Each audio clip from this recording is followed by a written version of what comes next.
धर्म स्नेही बंधुओं, इलेक्शन का माहौल है, नई सरकार आएगी। सरकार तो सरकार है तो वही लोग, चाहे यहाँ से आ जाएं, चाहे वहाँ से आ जाएं।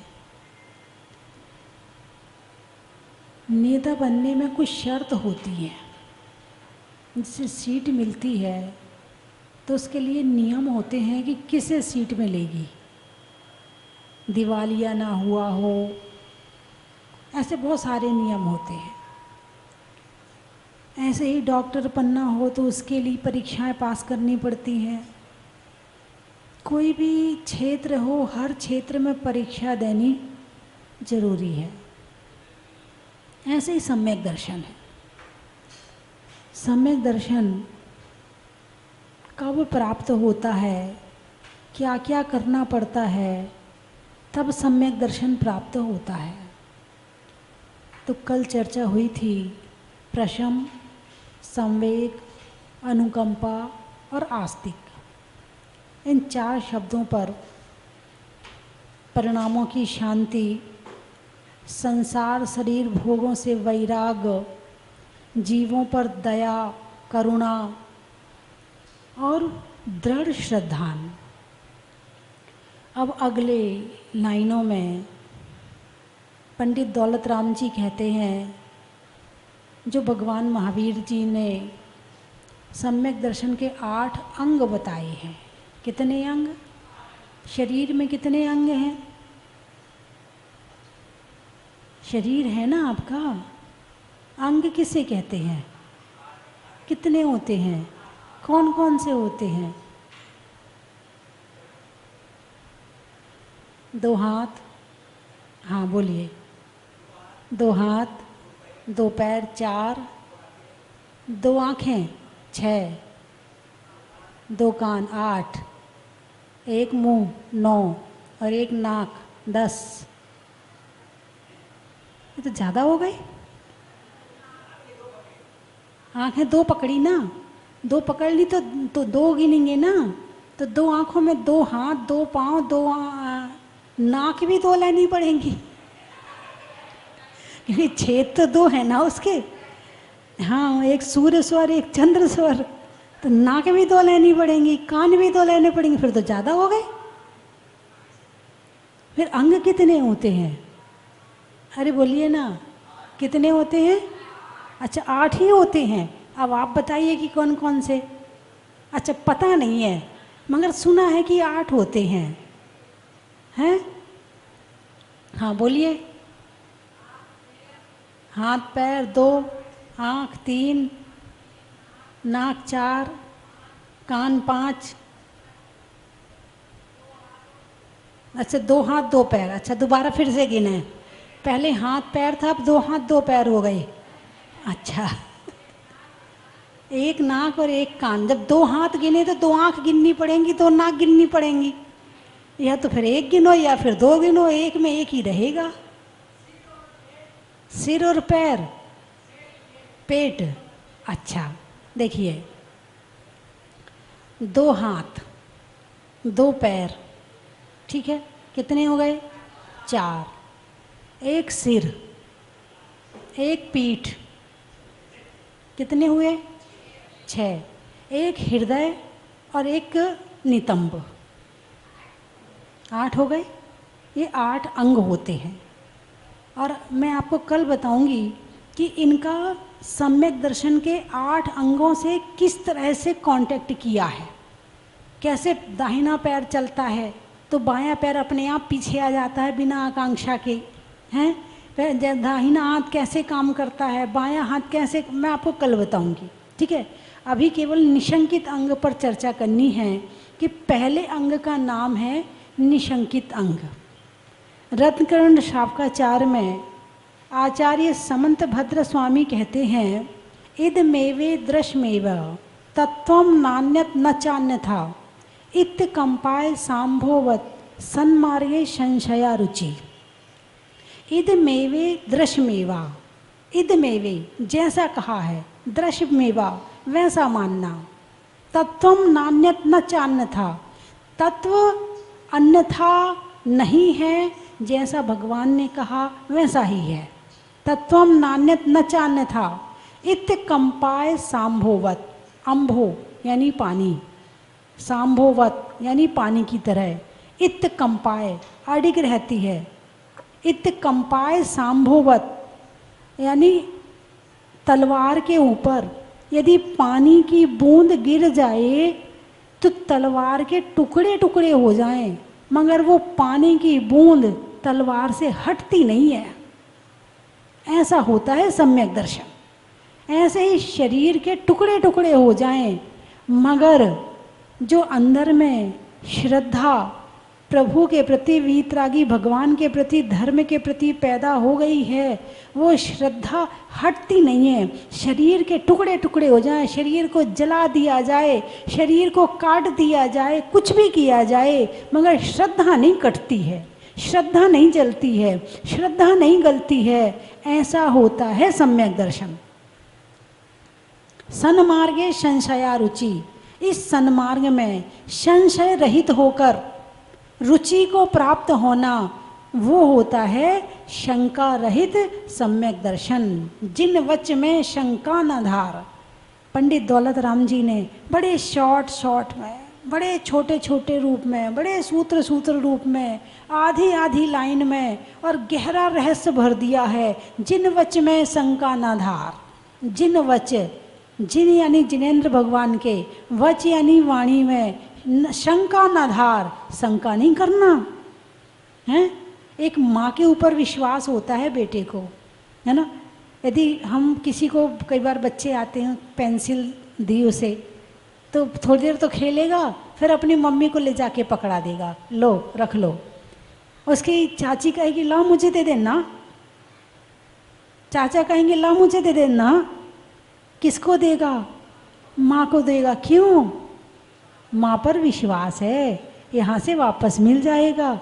दूसरी जगह से वापस मिला कि नहीं मिला पता नहीं है, लेकिन माँ के पास से वापस मिल जाएगा, बड़ा विश्वास है।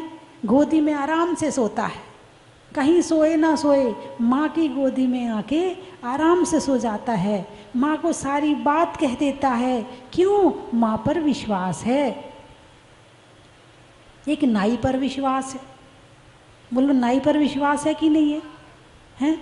नाई के सामने जाते हो और अपनी गर्दन उसके सामने रख देते, ले भाई काट। क्या काट? क्या काट? गर्दन हैं? और आराम से आंख बंद करके बैठ जाते, तू अपना काम कर, मैं ज़रा रेस्ट कर लूँ। आंख बंद कर लेते। उसके हाथ में छुरा है, उसके हाथ में कैंची है, उसके हाथ में हथियार है, मगर आपको विश्वास है बाल ही काटेगा, ये मेरी गर्दन नहीं काटेगा। कितना विश्वास है आपको? अरे बोलिए ना। एक डॉक्टर पे विश्वास है, डॉक्टर इंजेक्शन में दवाई भरता है, आपको, आपने इंजेक्शन की क्या दवाई थी उसका नाम नहीं पढ़ा, उसकी कंपनी सर्च नहीं करी, आपने केवल डॉक्टर ने भर लिया और आपको लगा दिया। आपको विश्वास है डॉक्टर दवाई ही लगाएगा, ये कभी भी जहर का इंजेक्शन लगाने वाला नहीं है। इतना विश्वास है आपको। आपको डॉक्टर पे विश्वास है, आपको नाई पे विश्वास है, आपको अपने सीए पे विश्वास है, आपको अपने नौकर पे विश्वास है, आपको अपनी माँ पर विश्वास है, आपके पिता पर विश्वास है, आपको अपने मित्र पर विश्वास है। धर्म पर विश्वास है कि नहीं? देख लो, देख लो, बहुत गहरी बात कह रही हूँ मैं। धर्म पर कितना विश्वास है आपको? हैं? यदि विश्वास का मतलब रुचि, श्रद्धान कितना है? बहुत है। हैं? अभी कोई घटना घट जाए, हाँ पता है कि तो क्या होता है धर्म? कुछ नहीं होता धर्म वरम। हम इतना धर्म करते हैं फिर भी हमारे साथ ऐसा हो गया।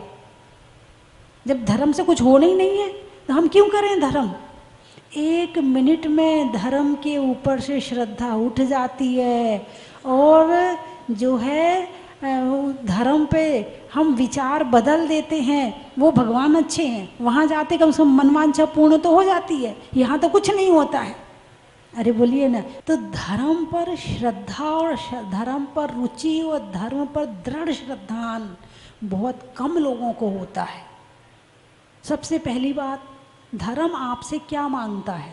बोलिए, भगवान ने आज तक आपसे क्या मांगा? आपसे भोजन मांगा, आपसे भोग मांगा, आपसे जो है कोई अंगूठी चैन मांगी, कोई कपड़े मांगे। क्या किया आपने भगवान के लिए? बताइए मुझे। भाई आपने मंदिर बनाया तो मंदिर अपने बैठने के लिए बनाया, भगवान को तो तुम्हारे मंदिर की भी ज़रूरत नहीं है। अरे बोलिए ना, भगवान के लिए क्या किया आपने? मंदिर बनाया, मंदिर में पैसा लगाया, वो आपने आपको यहाँ बैठना। मंदिर में पंखा लगाया, वो आपको हवा चाहिए है। मंदिर में चटाई रखी, वो आपको उस पर बैठनी है। मंदिर में टेबल लाए तो उसमें आपको सामग्री चढ़ानी है। तो आपने जो कुछ किया मंदिर में वो भगवान के लिए नहीं किया है। आपको भगवान के लिए आपने कुछ नहीं किया। भगवान ना आपसे पैर दबाते हैं, ना आपसे ये कहते हैं कि मेरा अभिषेक करो। भगवान ना ये कहते हैं आपसे कि मेरी पूजा करो। बोले भगवान के लिए क्या किया आपने? अरे बोलिए ना, पूजा करी किसके लिए? खुद के लिए, मेरा भला हो जाए, पाप कट जाए, पुण्य मिल जाए, इसलिए पूजा करी है। यहाँ तक कि पूजा में भगवान के गुणगान भी आते तो कई बार नजर नहीं आते। भक्तामृत भी पढ़ते तो किसके लिए पढ़ते हो? भगवान के लिए। भगवान को तुम्हारे भक्तामृत की भी जरूरत नहीं है।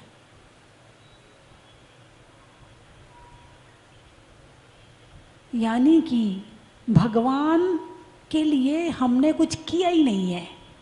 हाँ, आपने गुरुओं के लिए फिर भी आहार दिया होगा, गुरुओं के लिए आपने निवास बनाया तो उसमें गुरु रहते होंगे। संत निवास बनाते ना तो गुरु उसमें रहते होंगे। विहार करवाया होगा, ये किया होगा। लेकिन ये करने में भी मान लो साधु ने आपके यहाँ आहार लिया तो आपको क्या मिला? कुछ नहीं मिला। अरे बोलिए ना, साधु ने आपके घर में आहार लिया तो वो आहार लेने गया था या आपको कुछ देने गया था? हैं? कुछ देने गया था, लेने नहीं गया था, कुछ देने गया था। और जो मिला उसे शब्दों में वर्णन नहीं कर सकते हैं। जो मिला और उसे ही मिलेगा जिसे रुचि होगी, और जिसे रुचि नहीं होगी धर्म से उसे मिलने वाला भी नहीं। उसे तो सब फालतू के काम लेंगे। क्या है, बस तुम्हारा तो एक ही काम है, चौका लगा लो, ये कर लो, ये कर लो, ये कर लो। तुम्हारा तो कोई इसके सिवा कोई काम ही नहीं है। अरे घर में रहने वाला इसी काम को करके जीवन को सार्थक करता है। यदि उसने ये काम नहीं किया तो उसका जीवन बेकार है। जिनके हाथ नहीं है ना, पेट तो उनके भी भर जाते हैं। अरे बोलिए ना, जिनके हाथ नहीं है पेट तो उनके भी भर जाते हैं। और तुम्हें हाथ मिला तो केवल खाने के लिए मिला क्या? ये हाथ मिला है देने के लिए। इन हाथों की शोभा है देने से। बिना हाथ वाले भी अपना जीवन यापन कर लेते हैं, अपनी जिंदगी गुजार लेते हैं और जी के दूसरी पर्याय में चले जाते हैं। और तुमने भी यही काम किया तो उसने भी यही काम किया, तो तुम में और उसमें कहाँ अंतर रहा? तो जीवन सार्थक करने के लिए इन हाथों से पूजा करनी है, इन हाथों से अभिषेक करना है, इन हाथों से आहार दान देना है, इन हाथों से वैयावृत्ति करनी है और इन हाथों से माला फेरनी है। तो ये हाथ मिलना सार्थक है, वरना हाथ मिलना और नहीं मिलना बराबर है।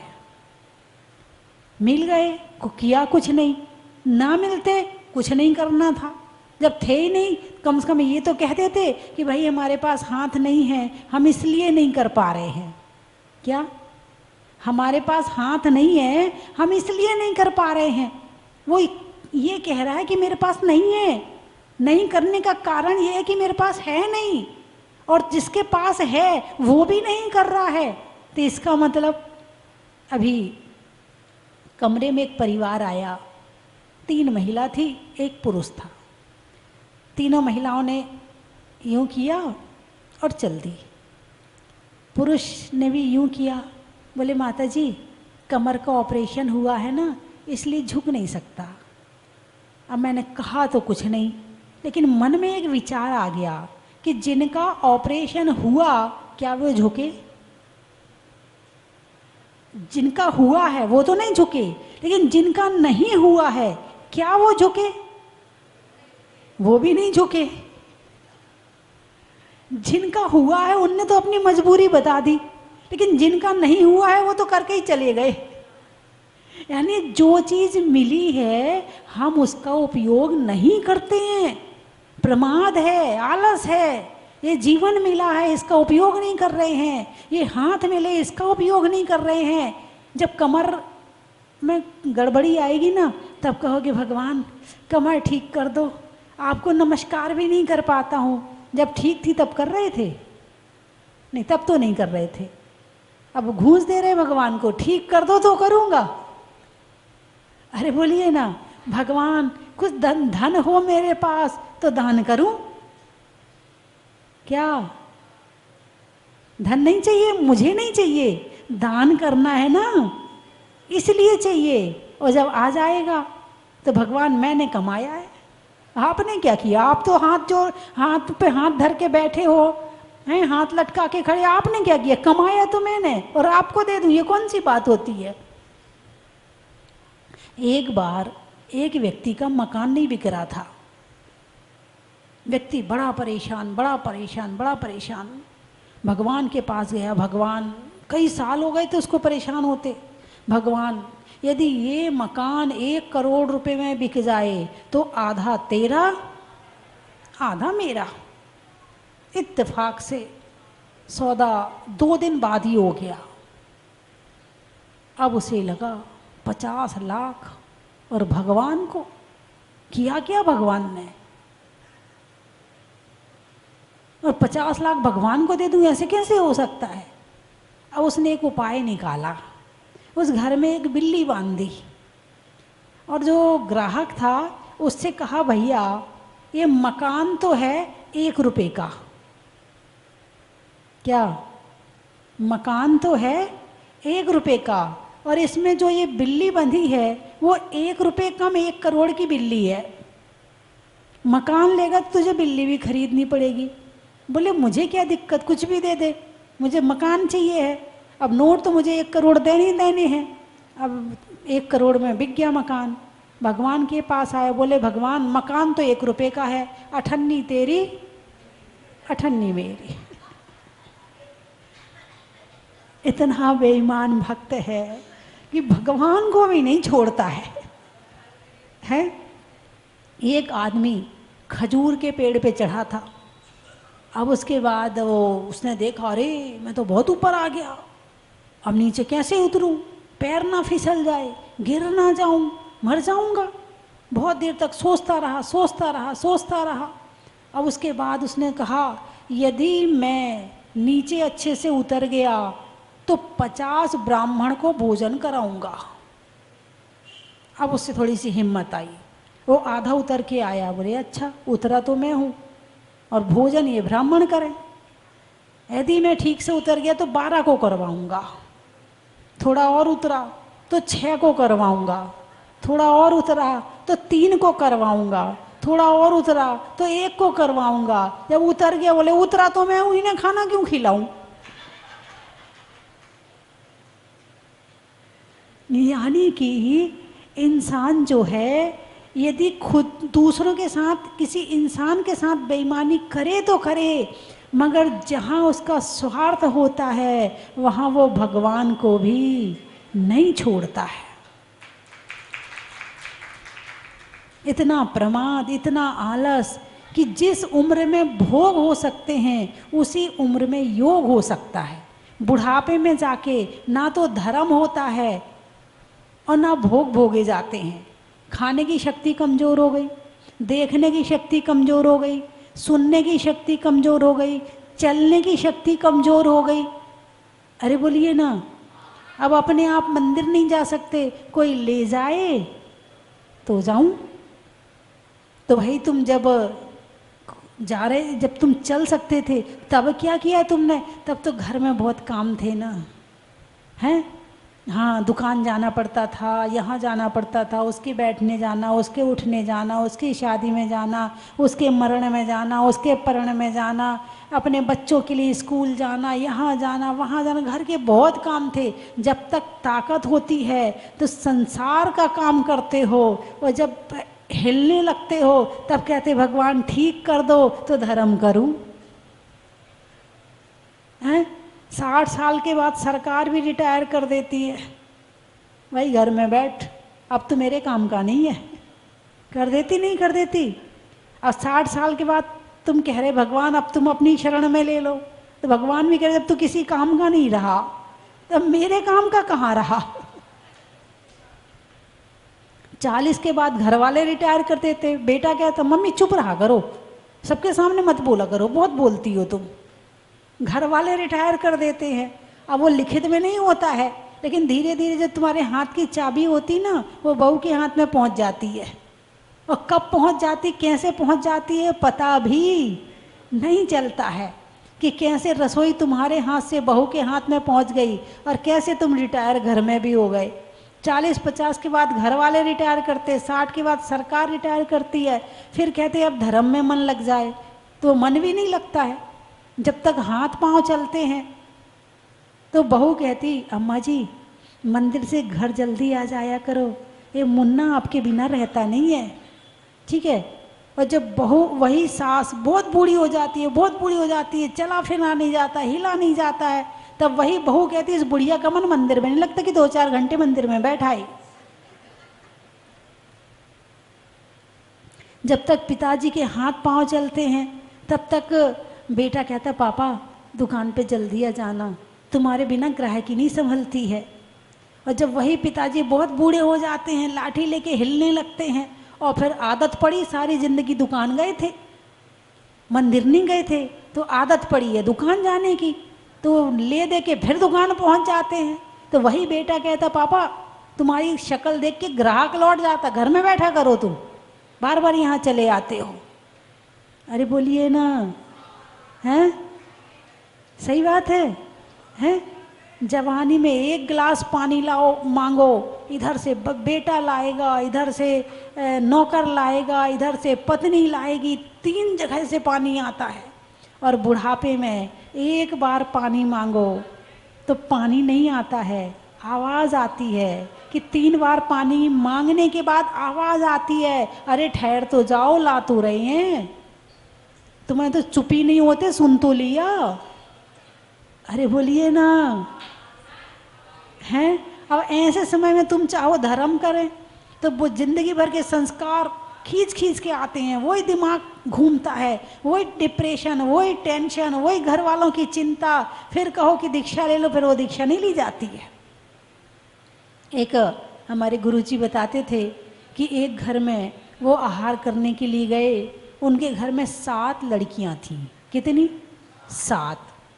आहार हुआ तो फिर बिठाया उन्हें गुरुजी को, फिर 7 लड़कियों को लाइन से खड़ा किया, महाराज जी ये मेरी 7 लड़कियां हैं। अच्छा महाराज जी इनमें से आप जिसको कहो उसको आपके साथ भेज देंगे, आप दीक्षा दे देना। अच्छा भाई, छोटी से पूछा तो नहीं मैं तो अभी बहुत छोटी हूँ, मैं कैसे चली जाऊँ। दूसरी से पूछा अभी तो मैं पढ़ रही हूँ, मैं कैसे चली जाऊँ। तीसरी से पूछा तुम चली जाओ, नहीं मैं नहीं जा सकती, मैं नहीं बनना, मुझे नहीं बनना माता जी। तो चौथी से पूछा, वो भी बोली मैं तो अपनी बहन के साथ रहूँगी, मैं नहीं चाहूँगी माता जी बनने। ऐसे करते करते 7 से पूछा, तो बीच में एक ने कह दिया, बोले मम्मी तुम क्यों नहीं चली जाती। अब उन 7 लड़कियों को छोड़ के मम्मी कैसे चली जाए, उनका तो साथ में मुंह पड़ा हुआ है? वहाँ पर माला फेरने बैठेंगी तो फिर एक याद आएगी, फिर दूसरी याद आएगी, फिर तीसरी याद आएगी, कहाँ माला फेरी जाएगी। यानी गृहस्थी के जाल से निकलकर दीक्षा लेना और धर्म करना बहुत कठिन है। जब तक गृहस्थी के जाल में नहीं फंसे हो तो फिर भी धर्म की संभावना है, लेकिन यदि गृहस्थी के जाल में फंस गए तो फिर तो हो तो जाता है, करते तो हैं बहुत से लोग, लेकिन फिर भी जो बात होनी चाहिए वो उतनी नहीं आ पाती है, क्योंकि एक बार जो घुस गया ना, शरीर से तो निकल सकता है, दिमाग से निकालना मुश्किल होता है। बंधुओं, शंका रहित होकर धर्म करना, धर्म में शंका नहीं होना है बावा वाक्य प्रमाणम। जैसा भगवान ने कहा है तत्व वैसे ही हैं, ये जीव ऐसा ही है, ऐसा मानना, ऐसा जानना, ऐसा श्रद्धान करना और ध्यान के माध्यम से फिर उस पर प्रैक्टिकल करना। भगवान महावीर का धर्म केवल बातों का नहीं है, केवल चर्चा का नहीं है कि तुमने ऐसे ही मान लिया। मैंने कल भी बताया था, हमारे यहाँ दर्शन के साथ न्याय भी है, जस्टिस, न्याय, न्याय शास्त्र। न्याय शास्त्र किसे कहते हैं? पहले तौलो, हर चीज़ पर पूरी बहस करो, उसके गुणों को निकालो, तर्क करो, जब सही सिद्ध हो जाए तो मानो। न्याय शास्त्र हैं, यदि आपने नहीं पढ़े हो तो पढ़ लेना। न्याय दीपिका है, परीक्षा मुख है, अष्ट सहस्त्री है, ऐसे कई ग्रंथ हैं न्याय के, और पढ़ना जरूर चाहिए। यदि आपने वो ग्रंथ पढ़ लिए ना तो ये आपका सर हर जगह झुकने वाला नहीं है। तो शंका रहित होकर धर्म करना, धर्म में शंका नहीं करना, ये है निशंकित अंग। कौन सा अंग? रानी रेवती की कहानी आती है। किसकी? रेवती की। शास्त्रों में जो कथा आती है कि रानी रेवती सम्यक दृष्टि थी। जब तलक है जिंदगी, फुर्सत ना होगी काम से, और समय कुछ ऐसा निकालो प्रेम हो भगवान से। तो मेरी बात आपकी समझ में आ गई? अरे बोलिए ना, आ गई? चलिए फिर बंद करूं। आप हंस क्यों रहे हैं? बोलो ना माता जी। मैं बोलती आपसे बोलिए ना, फिर आप भी कह रहे बोलो ना। चलिए मैं 3 चीज़ें, बाकी चर्चा कल करेंगे। 3 चीज़ें बोलूँगी, आपको कहना है बड़ा ही महत्व है ना। रहने के लिए तन का, सोचने के लिए मन का, और मनुष्य भाव रूपी चिंतामणि रतन का, कर्म के हरने का, पर्वत पर झरने का, और इस चिंतामणि रतन का सदुपयोग करने का, देशों में अंग का, वंग का, बंग, अंग देश, वंग देश है ना, पहले सुना होगा आपने महाभारत में, है ना, अंग देश, वंग देश, वंग यानी बंगाल। तो देशों में वंग का, लोहे में जंग का, और सम्यक दर्शन के निशंकित अंग का, स्वभाव में नर्म का, भोजन में गर्म का, और जीवन में धर्म का, रिश्तों में नानी का, पीने में पानी का, और आने वालों में सिवनी का। हमारे सुनील जी सिवनी से आए हैं और बहुत पहले से मैं इन्हें जानती हूँ। जैन समाज में, जैन साधुओं की सेवा में, जैन धर्म के समर्पण में हमेशा आगे रहते हैं। एक बार जोरदार ताली बजा के इनका स्वागत करें। आप मुंबई से आए? अच्छा अच्छा अच्छा। रजाई में रुई का, पेड़ों में छुई मुई का, और आने वालों में मुंबई का। विदिशा, सोने के लिए निशा का, मिलने में अच्छी दिशा का, और आने वालों में विदिशा का। गाने में सुर का, नृत्य में नुपुर का, और आने वालों में जयपुर का। सलूम्बर। अच्छा, धरती के लिए अंबर का, धरती के लिए अंबर का, महीनों में नवंबर का और आने वालों में सलूम्बर का।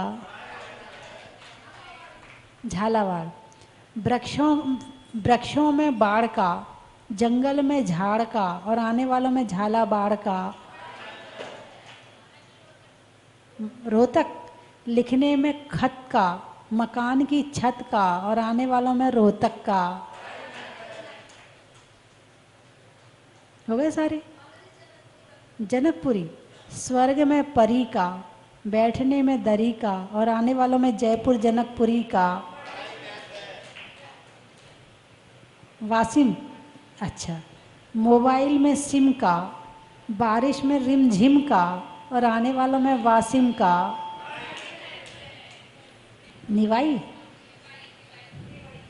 दिवाई, दिवाई, भोजन में खटाई का, बैठने में चटाई का और आने वालों में दिवाई का। पनवेल, अच्छा, बच्चों में खेल का, शिखर जी के तेल का और आने वालों में पनवेल का। बोलिए 24 भगवान की जय।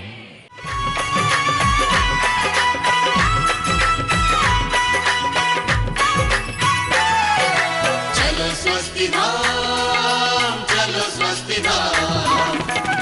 बोली जहाजपुर के मुनि सूरतनाथ भगवान की। भक्तामर में एक बात आई है, एक काव्य है, 100 नारी 100 सुत को जनती रहती 100 ठो। उनके जैसी सुता को जनने वाली जननी महती क्या है। और आज यहाँ जो हम इतना बड़ा साम्राज्य देख रहे हैं, जहाजपुर में जंगल में मंगल करने वाली आरिका स्वस्ति भूषण माता जी को जन्म देने वाली माता साक्षात हमारे सामने हैं।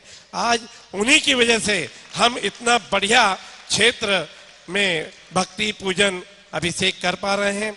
यहाँ की सुंदर व्यवस्था और मनोरम्य दृश्य देख करके जाने का मन नहीं करता। मैं ऐसी माँ स्वस्ति भूषण माता जी के चरणों में बारंबार नमन करता हूँ। वंदामी माता जी, वंदामी माता जी, वंदामी माता जी। टीन शेड में भगवान बैठे हुए थे। कम से कम मैं 5वीं बार आ रहा हूँ। मैं उस समय भी आया था जब कुछ भी नहीं था। टीन शेड में एक भगवान बैठे थे, छोटी सी भोजनशाला थी पास में। और जब से मैं बस भगवान से यही प्रार्थना करता, हे प्रभु मुझे बार बार आपकी दरबार में बुलाएं। पिछली बार भी आया था और मुझे शांति धारा का सौभाग्य मिला था। आज भी आया हूँ, मुझे शांति धारा का सौभाग्य मिले। हे प्रभु बस मैं बार बार आऊँ और आपकी शांति धारा का सौभाग्य मुझे प्राप्त होते। और जहाजपुर में जो सुविधाएं हैं, मैं पूरे भारत के क्षेत्रों में इतनी अधिक सुविधाएं कहीं नहीं जो जहाजपुर में। यहाँ की सुविधाओं के लिए यहाँ के ट्रस्टी का और जो भी लोग हैं उनका सभी का बहुत बहुत धन्यवाद ज्ञापित करता हूँ। माता जी और धार्मिक, ये अतिशय क्षेत्र सबसे नवीन, भारतवर्ष में सबसे नवीन अतिशय क्षेत्र है, जिसकी 7-8 साल के अंदर इतनी प्रभावना और उतनी क्या नाम से प्रभावना हुई है, जिसको मैं देखकर गदगद हूँ। और मैं यहाँ 2 बार शांति धारा कर चुका हूँ पहले। हाँ, मेरा यहाँ आने का मन हमेशा ही बना रहता है। मैं बहुत गदगद हूँ।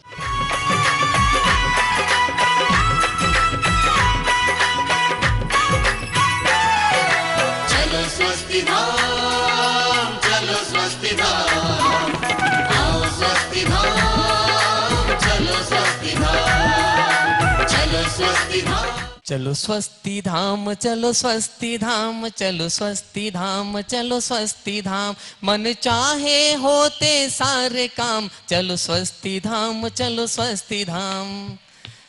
बंधुओं, मैं आपको सादर आमंत्रित करता हूं आने वाली शनि अमावस्या 14 अक्टूबर को आप यहां पधारे।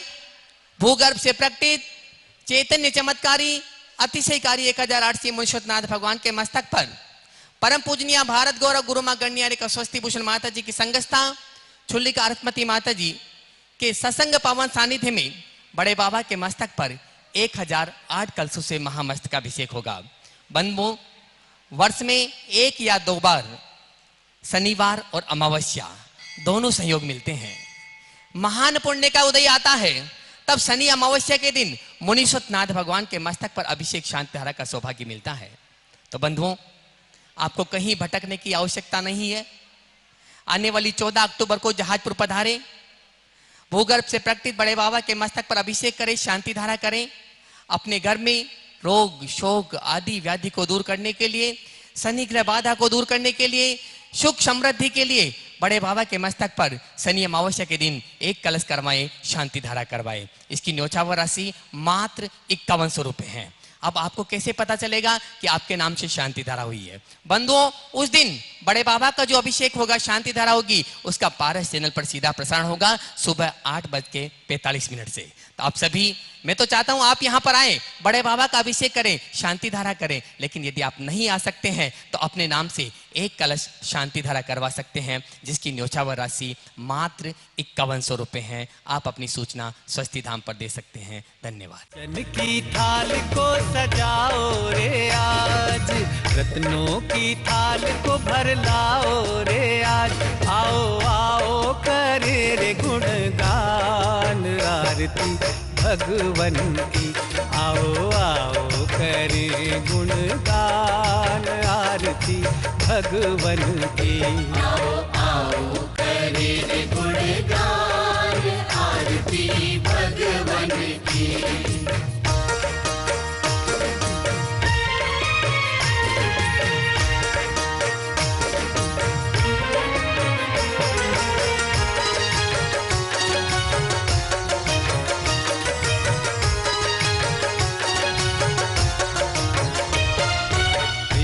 सुमित्र के राज दुलारे, माँ पद्मा जी के नैनों के तारे। पिता सुमित्र के राज दुलारे। अपने इस मानव भव को सफल बनाने का आपके जीवन में आया है अभूतपूर्व अवसर। स्वस्ति धाम प्रणेत्री परम विदुषी लेखिका भारत गौरव आर्यका श्री स्वस्ति भूषण माता जी की पावन प्रेरणा एवं मंगल आशीर्वाद से मध्य प्रदेश की धन्य धरा पर स्थित सिद्ध क्षेत्र सोनागिर के पवित्र पर्वत पर बन रहा है भव्याति भव्य सहस्त्रकूट जिनालय। आप अपने व अपनों के नाम से एक प्रतिमा अथवा एक से अधिक प्रतिमाएं विराजमान कर सहस्त्र पुण्य के भागीदार बने। एक प्रतिमा की न्योछावर राशि 1,11,000 रुपए मात्र। अपनी स्वीकृति प्रदान करने हेतु दिए गए नंबरों पर शीघ्र संपर्क करें।